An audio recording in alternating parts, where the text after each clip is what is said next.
Domestic violence act 2005 గృహింస చట్టము మహిళల గురించి ఏ విధంగా చెప్పబడుతుంది, మహిళలు గృహింసకు గురైతే వాళ్ళు ఎక్కడికి వెళ్ళాలి, ఎలా కేసు ఫైల్ చేయాలి, దీనికి అధికారులుగా ఎవరు నియమించడం జరుగుతుంది, ఉత్తర్వు అధికారులు ఎవరు ఇవ్వాలి అనేది ఈ వీడియోలో మనం తెలుసుకుందాం. ముందుగా ఎవరైతే నా ఛానల్ చూస్తున్నారో నా ఛానల్ సబ్స్క్రైబ్ చేయండి, లైక్ చేయండి, షేర్ చేయండి.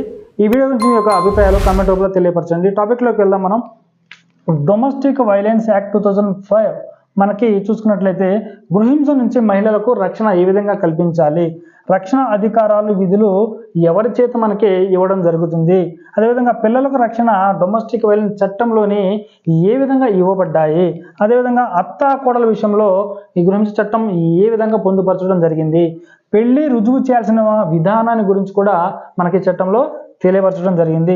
సహజీవన భాగస్వామి ఏ విధంగా ఉండాలి, పెళ్లి కాకుండా సహజీవనం చేసేటువంటి మహిళ ఏ విధంగా రుజువు చేసుకోవాల్సినటువంటి బాధ్యత ఉన్నది అనేది కూడా ఈ వీడియోలో తెలియపరచడం జరుగుతుంది. అదేవిధంగా విడాకులు తీసుకున్న భార్య బాధితురాలైన గృహింస చట్టంలోని మీద కేసు ఫైల్ చేయొచ్చా అనేటువంటి విషయాన్ని కూడా మనం ఇందులో తెలుసుకోవచ్చు. అదేవిధంగా తాత్కాలిక ఉత్తర్వులు ఎవరి చేత ఇవ్వబడుతున్నాయి, రక్షణ అధికారులుగా ఎవరిని నియమించడం జరుగుతుంది, డొమెస్టిక్ వైలెన్స్ వారి చేత ఇవ్వబడుతుంటాయి. అదేవిధంగా దుర్వినియోగం ఎలా జరుగుతుంది, గృహింస చట్టం అనేది ఎలా దుర్వినియోగం జరుగుతుంది అనేది కూడా మనం ఈ యొక్క చట్టంలో తెలుసుకోవచ్చు.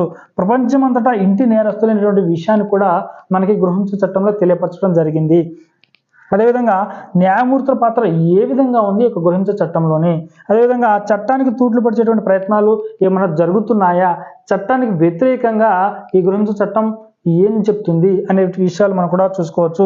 రాజ్యాంగబద్ధమైన అంటే గృహింస చట్టం అనేది మహిళలకు రక్షణ కల్పించాలి అనేటువంటి విషయాన్ని కూడా రాజ్యాంగబద్ధంగా మనకి చెప్పబడుతుంది. ఒక మహిళని ఇంకొక మహిళ హింసిస్తూ ఉన్నట్లయితే వారి మీద కేసులు ఎలా ఫైల్ చేయాలనేటువంటి విషయాన్ని కూడా మనకి యొక్క విషయాలు చెప్పబడుతున్నాయి.